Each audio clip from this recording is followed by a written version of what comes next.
Hi everyone, this is Sean. Welcome back to my channel. Please press the thumbs up button, subscribe, share, comment. I appreciate all of you. I can't wait to read the comments and dialogue with everybody. Thank you, everybody. In today's video, I will be discussing my journey in becoming a SWAT operator. I'll be talking about what is the realistic expectations. Like, how do you get into being a SWAT operator? And then I will talk about my journey, my experience in the actual SWAT Academy. I have photographs and video to show you. You will not be disappointed. Let's begin. I am 42 years of age. I'm going on 43. This is my 21st year of law enforcement. I've been doing this for a very long time. I work at an undisclosed agency. We patrol the area near the Mexican border, one of the Mexican borders. We have 24 sworn officers, and we serve a population of about 40,000 residents. Small town, small agency. Now, I have been wanting to be a SWAT operator since I was a kid, since I was 16 years of age in high school. Matter of fact, I'll pull up this kind of embarrassing autobiography that I wrote for my teacher. Again, this is 1997. I was only 16 years old. And I mentioned that I don't want to be a CIA agent because it's too dangerous. There's too many CIA agents being killed at that time. So my goal was to be an FBI SWAT officer. The reality is this. Those of you who want to be SWAT operators, if that's your career goal, the reality is most law enforcement agencies don't have a full-time SWAT team. Most agencies don't even have a SWAT team at all. My agency took over 100 years to form the first SWAT team, and I'm proud to be one of the first members of this SWAT team. But it took that long. So if you think you're going to join or get into any law enforcement agency and be a SWAT officer right off the bat, that's probably not going to happen. You're going to have to get into a larger agency. So in California, the following is a list of agencies that have full-time SWAT teams. Riverside County Sheriff's Department, Los Angeles County Sheriff's Department, Alameda County Sheriff's Department, San Bernardino County Sheriff's Department, San Diego County Sheriff's Department, Los Angeles Police Department. These are full-time SWAT teams. All of the other agencies have part-time SWAT teams. And the reality situation is this. There's only me and another operator, guys. We're a two-man SWAT team. And I say that in quotation marks because technically we're not even a SWAT team. This is the beginning stages, though. We still need more officers to qualify, and we'll get to that surely and maybe shortly. All the other agencies that are near our agency, all of them, guys and gals, are part-time SWAT teams. They have call-outs maybe twice a year, maybe 4 times a year. The reality is where I work, we might have one call-out a year, and we'll be training about once a month. That's the reality of SWAT. Okay, what are the requirements? The requirements are, it's pretty simple. I mean, most of the time you need over 1 year, year and a half experience as a law enforcement officer with that agency. Sometimes it's 3 years. Sometimes it's 5 years. In my SWAT Academy, there was an array of people with different experiences. The minimum amount of experience I saw was about 2 years of law enforcement experience, up to 27 years. I had the second most experience in the class, near 21 years. The other SWAT candidate he was close to 50, and he has about 27, 28 years of law enforcement experience. Everyone else had about 4 years, 5 years. Some had 7, some had 10, some had 14. But that's your basic SWAT operator. We had no females in the class, but the class before us had 2 females. That's the reality of a SWAT team. I was stressed out just to prepare for the academy. Some of the goals for a lot of these SWAT schools is they want to wash out those who are not as physically fit as they should be. They also want to weed out those who are not going to have the right mindset. There's academies out there where they'll wash you out by having you put on all your full tactical gear and doing push-ups, doing pull-ups with it, running, wearing it the whole day. And that's how they wear you out. And they hope that you quit, so that the selection process goes from here to here. I had to be prepared for that. And it was stressful, and it wasn't easy to prepare for the highest level possible. Shooting. Being the coordinator of our SWAT team, I could not fail. My fear, I think, during the time I was preparing for this, wasn't dying, it was failing my mission. There was no way that I could be the SWAT coordinator and fail. So constantly, every other week, I hit the range, do different drills with all my gear on. Special shout out to one of my subscribers, Randy, who was in Special Forces. He drove all the way from San Diego to where I'm at and spent a whole day helping me fine-tune my shooting abilities. I'm telling you guys, I was stressed out just to prepare for the academy. About 8 months before our academy date was set, we had made arrangements with one of the local police departments in our area who has a SWAT team, a part-time SWAT team, to train with them. We would practice physical fitness, and we would also practice tactics and shooting. And guys, training with them was also stressful. 2 hours of PT in August. And I think what they're trying to do was wash out those who wanted to be SWAT operators. See if they had what it takes. And it worked. It was working what they're doing. 2 hours of PT, guys, in August in over 100-degree heat. This was about 6 weeks before the academy start date. It was our last day doing shooting drills with this outside agency SWAT team, and I accomplished 100% shooting score. Was I still confident in my shooting abilities? I was, but being a firearm instructor, I think I was overcautious to the point where I was performing at a level of a perfectionist. I had to get all my shots on target on day one on the range at the academy. And that was stressful. So finally, in 2023, it was day one at the Basic SWAT Academy. My academy was at the Golden West College. Golden West College has been having a SWAT Academy for, I think it's 20 or 30 years. A lot of the larger agencies send their officers over there. Anaheim Police Department sends officers over there. Culver City, I believe Santa Ana as well. It's a well-known academy. What ends up happening is there's not a lot of room with some academies like Orange County Sheriff's Department, LA County, San Bernardino County. There's not a lot of room, so there's a lot of spots that get filled up at Golden West College. I'm going to be honest with you guys about the training tempo. This was not a stress academy. This is not an academy where they try to wash you out. I mean, there's some testing that will wash you out, but that's not their goal. I believe the goal of the Golden West College is to get you into the right tactical mindset.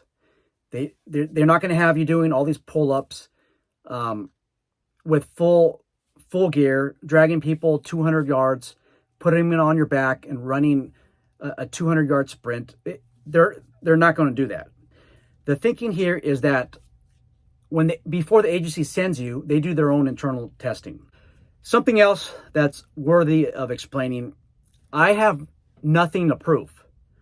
I'm 42 years of age, going on 43. This is my 21st year of law enforcement.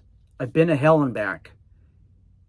I've been in the most dangerous situations in my life. I have nothing at all to prove by going through a super difficult SWAT academy. Maybe if I was 21 years old, 20 or 19, 25 in my 20s, I would think that there's maybe something I need to prove. But I don't need to go through the hardest academy to prove something. I know who I am already. So let me drive that point clear to you guys. So on day one, we had physical fitness testing. I don't want to go over the requirements because it's not a public disclosure. You can't go to the website and see what the physical fitness requirements are. I have to get emailed. But I'll say this. It doesn't matter on your age. I want you to concentrate on this. Concentrate on 11 minutes and 30 seconds for your 1.5 miles. I want you to beat that time. Doesn't matter what age you are. Push-ups. Okay? Push-ups. I want you to do 45 push-ups in 1 minute. Sit-ups. I want you to aim for 45 sit-ups. Pull-ups. 8. And they have to be clean, guys. None of this, let me do this. Okay, clean. Just clean pull-ups. If you can do that, then you could pass the physical fitness testing. Now, I started in my group with 7. About 7 officers in my agency went through the physical fitness testing. Our chief required us to do physical fitness testing every month. Not everybody was up to the commitment. People stopped showing up. It got to the point where it was only 4 of us. And then out of the 4, it was only myself and my partner who passed everything. That's it.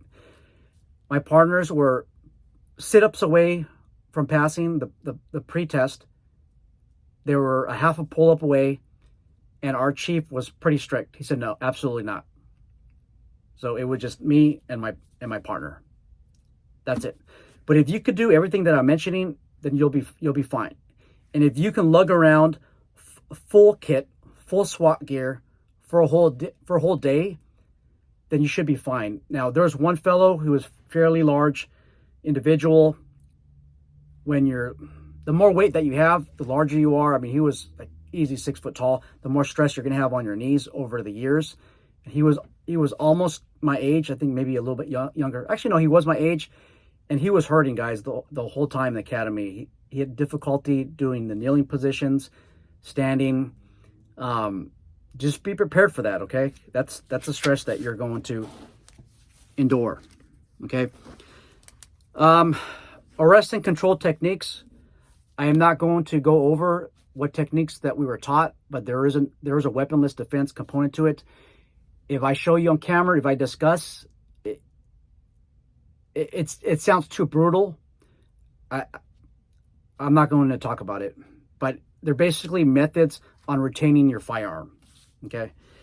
Okay, let's talk about lecture. I want to say that about 30 to 40% of the academy was lecture.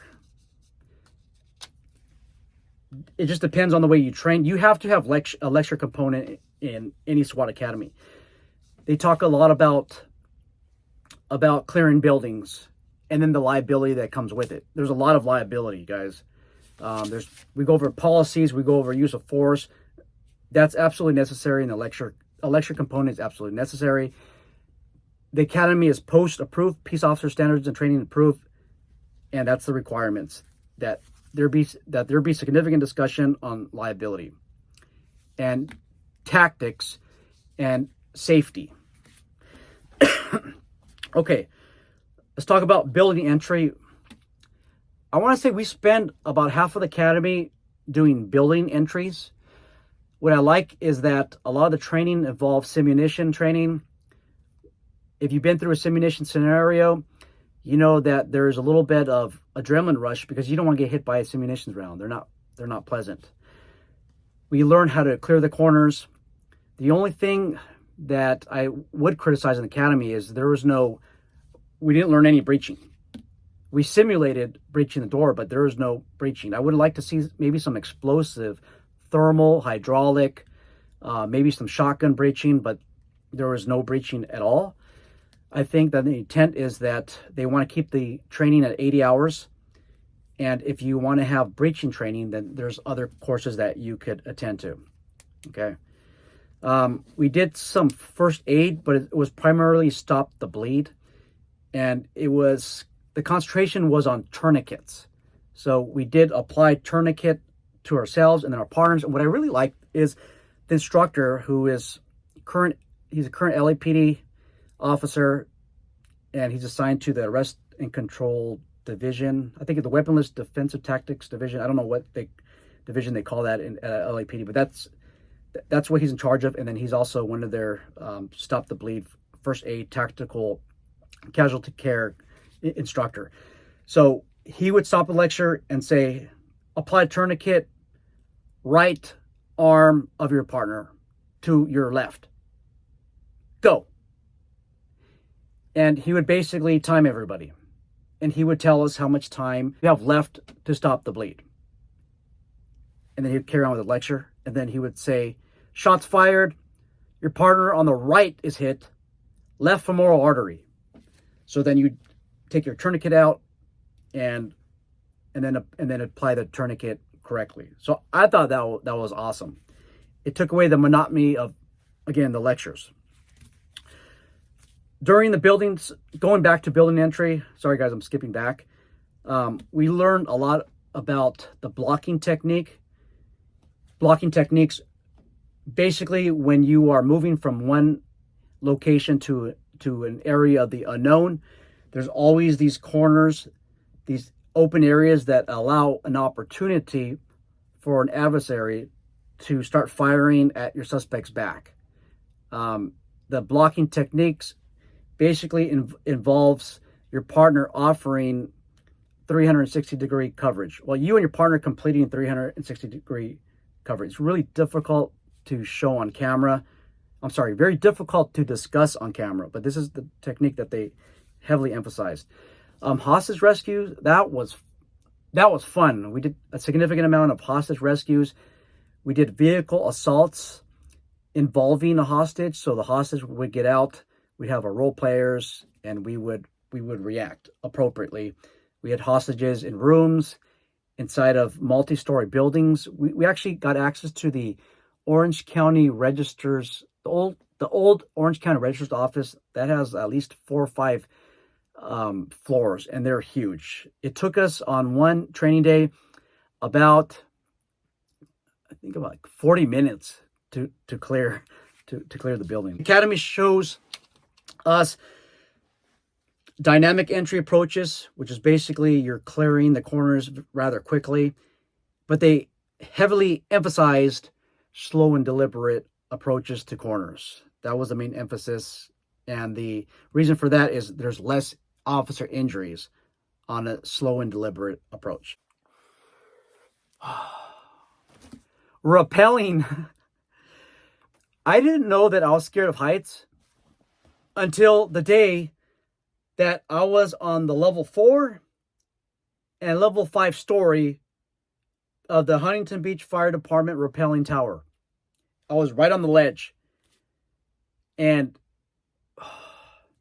I just can't explain the fear that I had. Everything was just shaking, guys. And I looked and I said, whoa, damn. The anxiety was overwhelming. The instructor told me to get off of his roof. And I said, sir, you want me to sit on the ledge and get off? And he said, yes. Well, how else are you going to get down? So I went on the ledge and I thought, this sucks. He saw that I'll admit this on camera, I was freaking out. And he walked me through it. So he gave me the instructions.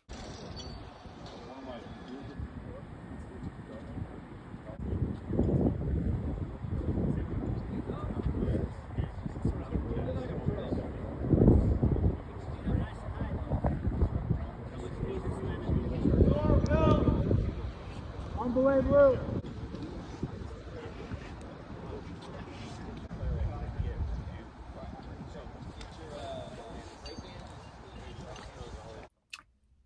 He made it look easy, like nothing. I'm hesitating because I'm just reliving the experience. So I started to go down, started to descend, and then everything, guys, just started shaking. And they were telling me that if you want to break, to put your finger in your ass. That's the break. And it's hard for me to describe this on camera because I'm not a rappel instructor. This is the first time I rappelled. So basically, you have the rope that's behind your butt, and when you grab that rope and almost stick it in your ass, that's the break of it. So most of the time, this rope was in my ass, or my finger was in my ass. I mean, you're not really literally putting it in your ass. You're making that motion. It got to the point where my hands were trembling. I just didn't have this. I didn't feel like I had the strength, or I was losing energy. And then I did my combat breathing, and then I was fine. And then I did it all over again on the fifth story. So the fifth story, they said, okay, we're going to do the Superman now. I could barely rappel the regular way, and then now you want me to do a Superman, which is basically your head first. I got in position, and I said, forget it. It was voluntary, by the way. Again, I was trembling. The instructor saw that I was very nervous. I was freaking out, and guided me through it. The instructors, guys, are top-notch. They're very patient. They've been through this many times. And at the end of the day, one of the instructors brought his daughter, who was probably no more than 16, had her rappel, first time ever, and made us all look bad.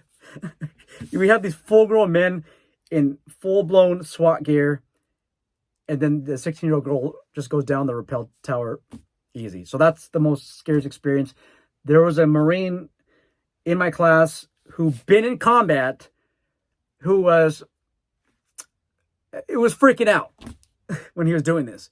And I said, before we went off the ledge, he's like, I asked him, I said, hey man, you're a Marine, right? Yeah, you rappel, right? He's like, no man, this is different. I go, but you've been in combat, right? He's like, it's different. It's different. He was just trying to shut me down. So that's rappelling. Okay, firearms. 3 hits on your plate. Threat. So we did 2 days of firearms training at the Prado Olympic Range in Chino. These days were long days. Stand by. Challenge.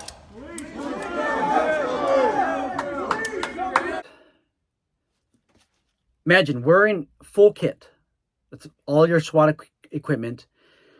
And being at the range all those days. I had to take aspirin, Tylenol, you name it.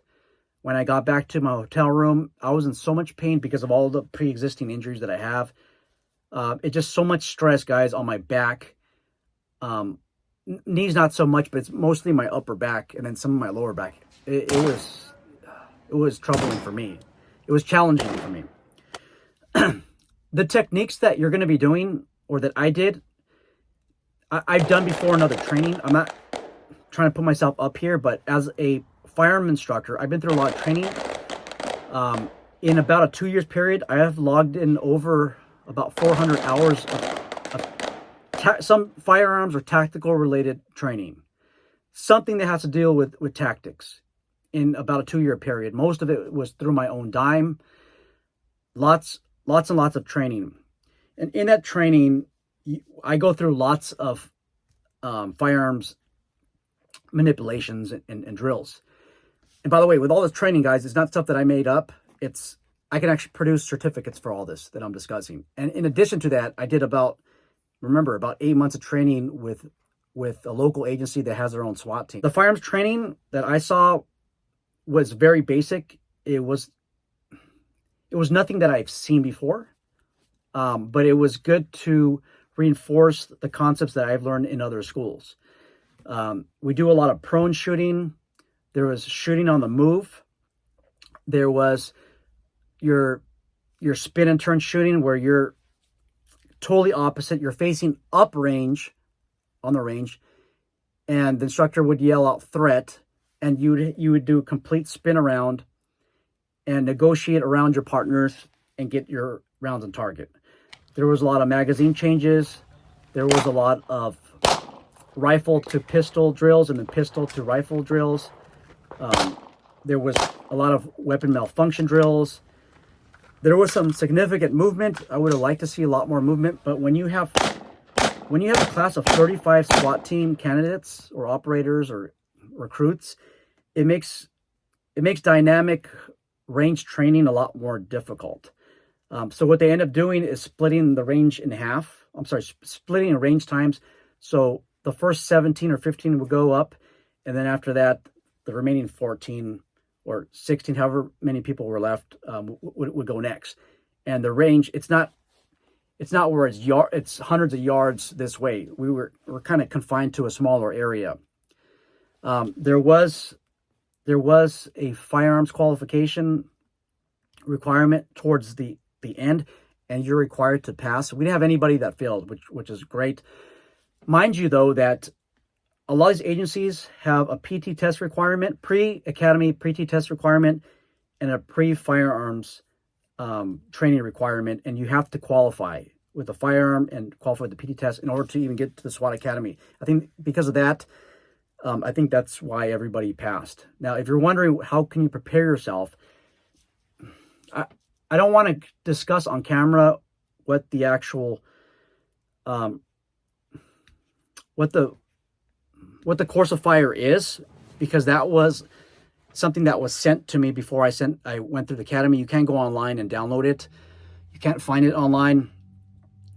Basically, if you train at 50 yards, prone position, kneeling, high kneeling, and low kneeling position, then you'll be fine. Practice at 50 yards, and then start moving in at 45 yards, 35 yards, and then 25 yards. Now, once you meet about 7 yards, then you'll train with pistol. There wasn't a lot of pistol shooting, guys. I mean, you can, again, without giving too much on camera, if you design your own course of fire and you just include 20 rounds of pistol qualification, you're gonna be fine. It was very, very little pistol. It was mostly rifle. Chemical agent training. Oh my goodness. Jeez. Where do I even start? Guys, I was stressed out on this training, and I am a chemical agent instructor. I'm actually a post-chemical agent instructor. I completed the course in December of 2022 at Tricell USA in San Bernardino. It's a 3-day course. It sucked being exposed to like 8 different agents. So we did it again at Golden West College. There was a gas chamber or gas room that we went inside. They popped open a CS gas from a pocket tactical, and you walk in there. The gas is already coming out. This whole area right here just starts burning up your neck and your shoulders. And the instructor is going to every student, having them break the seal, and you have to disclose your name and your agency.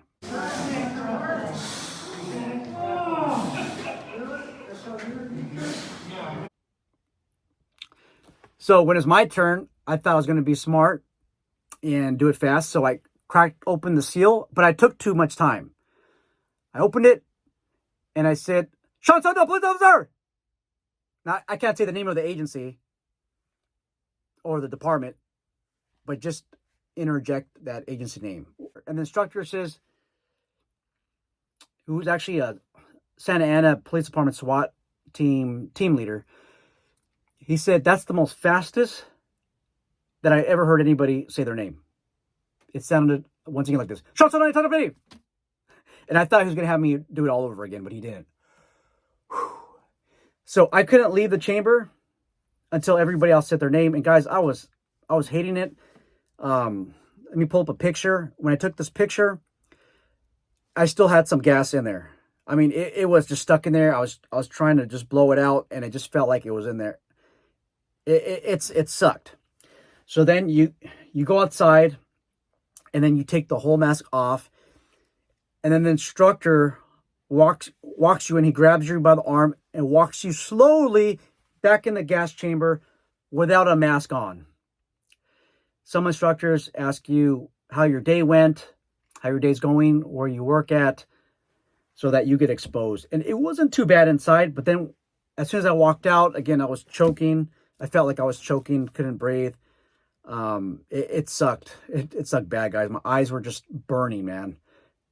This whole area was burning, and it was not a very pleasant experience at all. It's reality. If you're a SWAT operator, that seal can possibly break. Another shout out to my subscriber, Randy, for selling me his mask.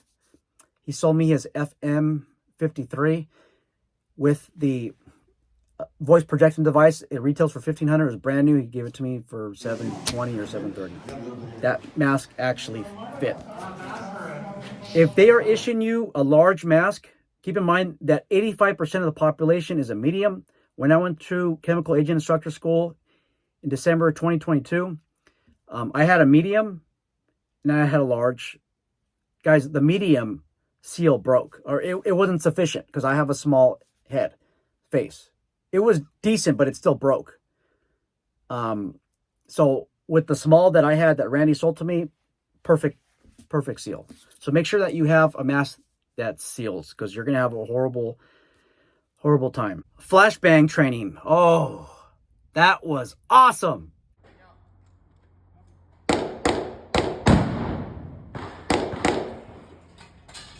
I've never in my life thrown a flashbang. Remember, guys, I coordinate this whole event. I was stressing because I needed to make sure that the flashbangs showed up on time. In our armory, we have the newest flashbang was 1994. One of my partners who went through the academy, the flashbang was older than him. So that's what we have. And the flashbangs that we have, there was too much humidity where they're being stored. So I figured that there could be problems, but I don't know for sure. The flashbangs that I ordered, the new ones, never even arrived on time. And that's because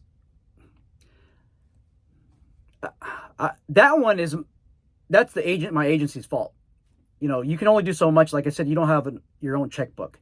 I told them what dates the flashbangs needed to be ordered by in order to get at a certain date, because they have to clear ATF, and they took a reasonable amount of time, but it was too long. And then we had to go through City Hall, city manager, and then they took their time as well. So I ended up having the oldest flashbangs. 3 out of the 4 that we threw between me and my partner, only one went off. Hang out.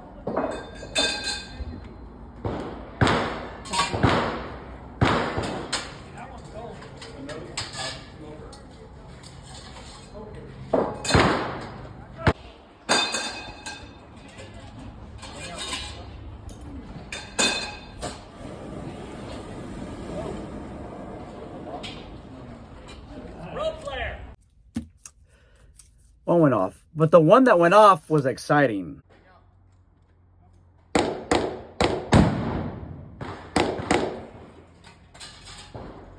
I just thought it was pretty cool. This is one of the neatest things that I've seen, is the flashbang instruction. So there is the lecture portion, which was back at the academy, and then there's the actual hands-on flashbang throw, which was at the range. One last topic before I forget. About 1/3 of my class were active paramedics. They came from the Torrance Fire Department, the Culver City Fire Department, Huntington Beach Fire Department. And basically, they are your SWAT medics, or your tactical paramedics. They don't do this full time.